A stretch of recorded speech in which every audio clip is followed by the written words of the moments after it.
জুলাই জুড়ে হত্যাযজ্ঞ চালাতে কি করেছিলেন শেখ হাসিনা তা যখন ট্রাইব্যুনালে তুলে ধরেন চিফ প্রসিকিউটর, তখন এজলাসে পিন পতন নীরবতা।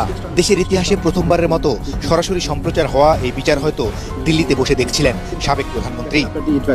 কিন্তু আজকে দুর্ভাগ্য, এমন এক ব্যক্তি ক্ষমতা আসলো, সবাই নাকি সারা দেশের মানুষের একেবারে খুব পছন্দের মানুষ, বিশ্বের পছন্দের মানুষ, আর সেই মানুষ আজকে ক্ষমতা এসে কি হলো?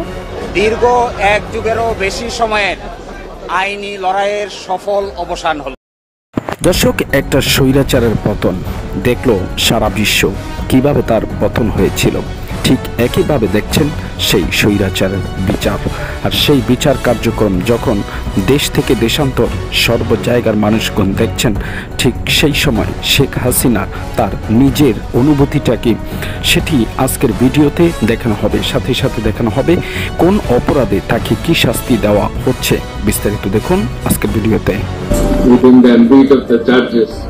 জুলাই জুড়ে হত্যাযজ্ঞ চালাতে কি করেছিলেন শেখ হাসিনা তা যখন ট্রাইব্যুনালে তুলে ধরেন চিফ প্রসিকিউটর, তখন এজলাসে পিন পতন নীরবতা। দেশের ইতিহাসে প্রথমবারের মতো সরাসরি সম্প্রচার হওয়া এই বিচার হয়তো দিল্লিতে বসে দেখছিলেন সাবেক প্রধানমন্ত্রী। শুরুতে আওয়ামী লীগের দুঃশাসন, ফ্যাসিবাদী হয়ে ওঠার প্রেক্ষাপট তুলে ধরেন চিফ প্রসিকিউটর। 13টি ভলিউমে 8,500 পৃষ্ঠার অভিযোগপত্র তুলে ধরা হয় গুম, খুন ও নির্যাতনের বর্ণনা। 135 পৃষ্ঠার আনুষ্ঠানিক অভিযোগে বলা হয় অপরাধের নিউক্লিয়াস এবং অপরাধীদের প্রাণভ্রমরা ছিলেন Sheikh Hasina. Gang of four হিসেবে ওবায়দুল কাদের, আসাদুজ্জামান খান কামাল, সালমান এফ রহমান ও আনিসুল হকের নাম আদালতে তুলে ধরেন তাজুল ইসলাম। জানান তাদের নির্দেশনা, পরিকল্পনা উস্কানিতে সারা দেশে চালানো হয়েছে নির্বিচারে হত্যাযজ্ঞ। শেখ হাসিনার উপরোক্ত উস্কানিমূলক বক্তব্যের প্রেক্ষিতে তৎকালীন সরকারের স্বরাষ্ট্রমন্ত্রী আসাদুজ্জামান খান কামাল, তৎকালীন আইজিপি চৌধুরী আব্দুল্লাল মামুন তাদের অধীনস্থ আইন শৃঙ্খলা বাহিনীর সদস্যদের নিরীহ নিরস্ত্র আন্দোলনকারীদের উপর সশস্ত্র আক্রমণ চালানোর নির্দেশনা প্রদান করেন। এই সকল সশস্ত্র আক্রমণের ধারাবাহিকতায় 5ই আগস্ট 2024 পর্যন্ত সারা দেশে 1.5 সহস্রাধিক মানুষকে হত্যা করা হয়, 25 সহস্রাধিক মানুষকে গুরুতর জখম করা হয়। সজল সিপিভিসি পাইপ বাংলাদেশের 1 নম্বর এনএসএফ সার্টিফাইড সিপিভিসি ব্র্যান্ড। আনুষ্ঠানিক অভিযোগে আরো বলা হয় রাজনৈতিক সিদ্ধান্তে আওয়ামী লীগ, যুবলীগ, ছাত্রলীগ ও 14 দল যে মানবতা বিরোধী অপরাধ করেছে তাতে সন্ত্রাসী সংগঠন তাদের বলা যায়। যেহেতু আওয়ামী লীগ, যুবলীগ, ছাত্রলীগ সহ তাদের অঙ্গ সংগঠন এবং 14 দলীয় জোট রাজনৈতিক সিদ্ধান্ত নিয়ে নিরীহ নিরস্ত্র ছাত্র জনতার উপরে যে মানবতা বিরোধী অপরাধ সংগঠন করেছে তাদেরকে ক্রিমিনাল অর্গানাইজেশন বা অপরাধী সংগঠন হিসেবে গণ্য করার শামিল। এদিকে শেখ হাসিনা সহ 3 জনের সর্বোচ্চ শাস্তি ও সম্পত্তি বাজেয়াপ্তের আবেদন করেছে প্রসিকিউশন। শেখ হাসিনা ও আসাদুজ্জামান খান কামালের বিরুদ্ধে নতুন করে গ্রেপ্তারি পরোয়ানা জারি করেন ট্রাইব্যুনাল। বিচারের মাধ্যমে একটা সমাজে শান্তি এবং স্থিতিশীলতা প্রতিষ্ঠিত হয়। আগামীর বাংলাদেশ যে অন্ধকার অতীত থেকে বেরিয়ে এসেছে এবং বাংলাদেশ যে নতুন করে পুনরুজ্জীবনের স্বপ্ন দেখছে, এই বিচার শেষ হওয়ার মাধ্যমে সেই পুনরুজ্জীবনের স্বপ্ন বাস্তবায়ন হবে বলে আমরা বিশ্বাস করি। চিফ প্রসিকিউটর বলেন প্রতিশোধমূলক নয়, বিচার হবে প্রমাণ নির্ভর, যেন নতুন বাংলাদেশে আর ফ্যাসিবাদী এই শক্তি ফিরে আসতে না পারে। আপনাদের সবাই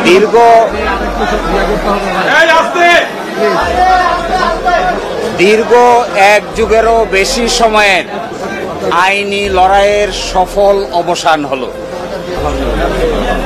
বাংলাদেশ জামায়াত ইসলামী আজকে বাংলাদেশের সর্বোচ্চ আদালতের রায়ের মাধ্যমে তার নিবন্ধন ফিরে পেল। পলিটিক্যালি মোটিভেটেড পিআইএল বা রাজনৈতিক উদ্দেশ্যে দায়েরকৃত মামলার মাধ্যমে জামায়াতের নিবন্ধন কেড়ে নেওয়া হয়েছিল। আজকের এই রায়ের মাধ্যমে বহুদলীয় গণতান্ত্রিক এবং অংশগ্রহণমূলক সংসদ প্রাপ্তি নিশ্চিত হল। আমরা আশা করি এই রায়ের পরে বাংলাদেশে সঠিক নির্বাচনের মাধ্যমে প্রাণবন্ত সংসদ গঠিত হবে।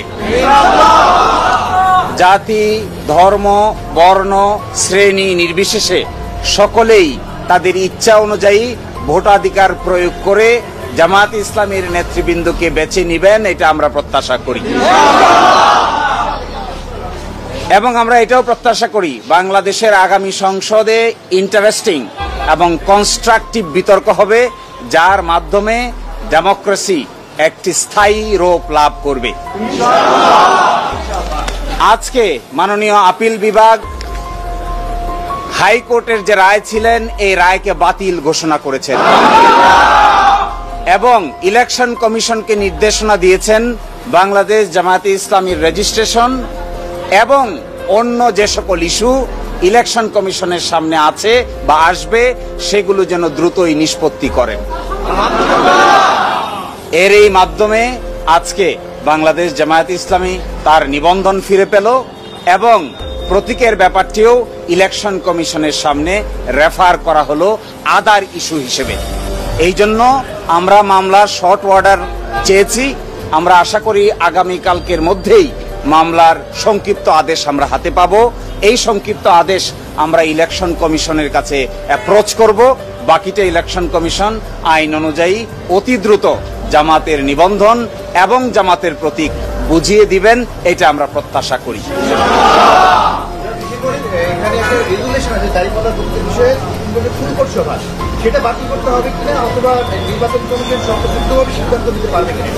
যে আজকে যে ডাইরেকশন দিয়েছেন আপিল বিভাগ সেই ডাইরেকশনে বলেছেন জামাতের রেজিস্ট্রেশন এবং অন্য কোনো ইস্যু যদি ইলেকশন কমিশনের সামনে থাকে তাহলে যেন ইলেকশন কমিশন এটা ডিসপোজ করে।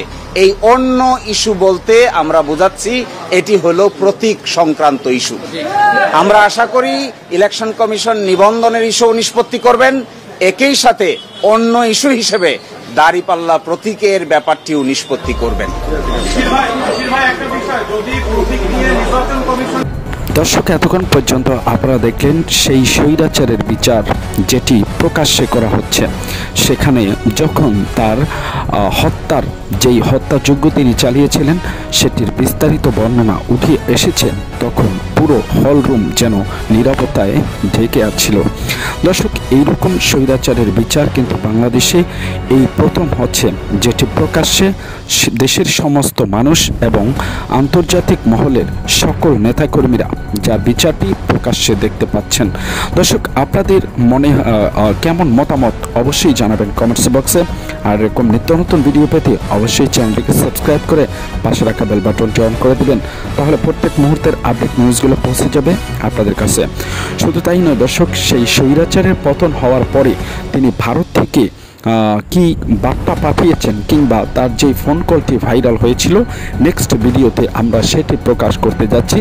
তাই এখনই আমাদের চ্যানেলটিকে ফলো করে চোখ রাখুন আমাদের চ্যানেলে পরবর্তী আপডেট নিউজগুলো পাওয়ার জন্য।